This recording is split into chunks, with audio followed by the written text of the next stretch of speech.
Hi, I'm Sam Stratton, the Digital Marketing Director here at Kuzai.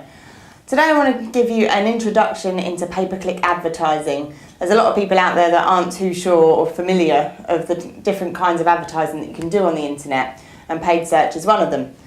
The first thing that I want to go through is, it may seem simple to some people, but the difference between where paid ads and organic search results differ. So you've got imagine this is your web page. So you've done a search on Google, say for greenhouses. Here and here are actually the sponsored paid advertisements. And in this centerpiece here, you've got your organic listings. So the bits that I'm going to be talking about today, I'm just going to purely be focusing on your paid advertising. There are three major players in terms of PPC advertising. You've got Google, you've got Yahoo, and you've got Bing, which most people are all going to be familiar with. Each of these search engines have got their own platform to run PPC campaigns from. So with Google, you've got Google AdWords, which is going to be by far the most predominant platform and search engine used by paid advertisers. Following this, you've got Yahoo and Bing. They've recently merged together, so all of the search results that you're seeing on Bing and Yahoo are driven by the Bing results. So you've got two sets of results that are exactly the same on two different search engines. Following on from this, I'm just going to take this off of the board, and I want to talk to you a bit about how a campaign should typically be structured. We see so many campaigns coming here and PPC accounts coming in that are not set up in a structured and formal way that the campaign's going to work. So getting that right, I think, is key, and one of the fundamental things we want to go through today. So up here, we've got our account. So whether that is with Bing, whether that's with Yahoo, or whether it is with Google, you've got your account here. Below that, you're going to have your campaigns.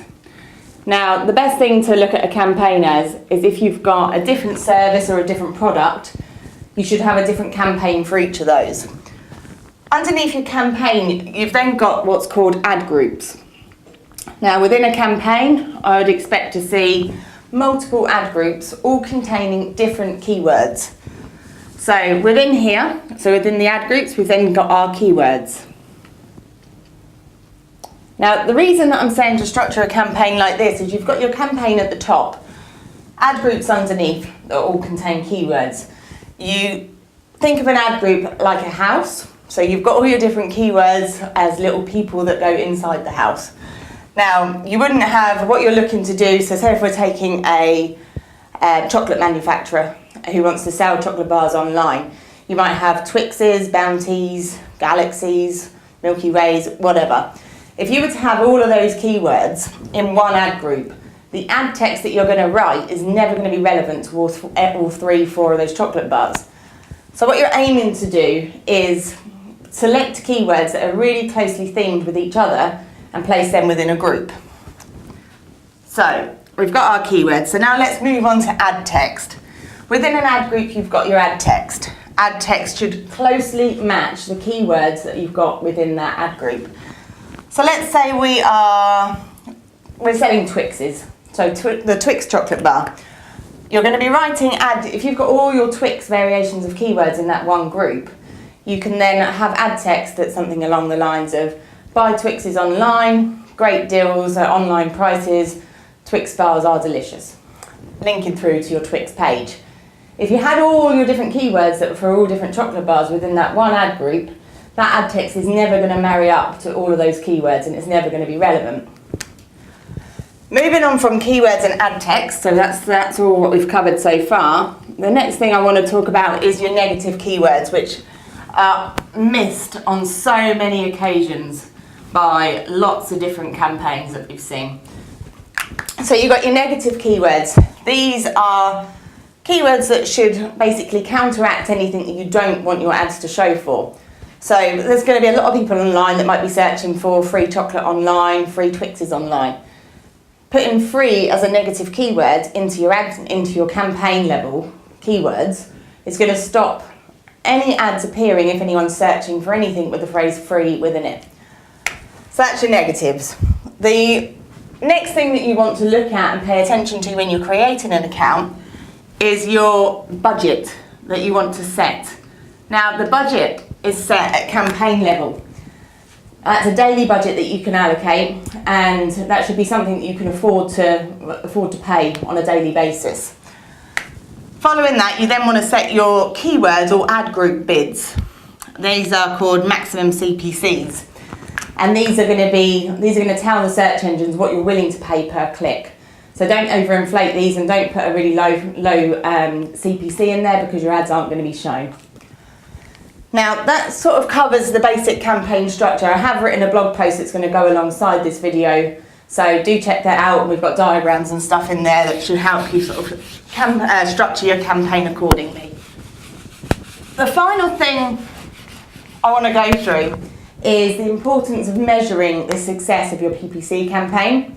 AdWords, Yahoo, MSN Ad Center, they've all got similar functionalities, and they all measure the same elements of a PPC campaign. These are your clicks, so how much traffic you're driving on each of your ads and keywords. Impressions, so you've got impressions, and that's how many times your ad is displayed within the search results. You've got your click-through rate, your CTR, which is essentially your clicks divided by your impressions. Anything above 5% is deemed a good click-through rate, so that's something to aim for. Following that, you've got your spend. Now, spend is something that you really want to keep track on. You don't want to be spending over and above. You want to make sure that your PPC campaigns are converting and generating a healthy ROI for you, otherwise there's no point in running them. Next up in tracking, we've got your conversions.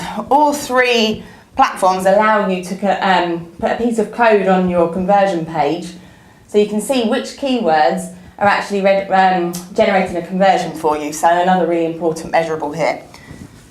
Following that, you've got your conversion rate, which is again essentially your conversions divided by the number of clicks. So how many clicks is it taking you to convert a lead or a sale or a purchase?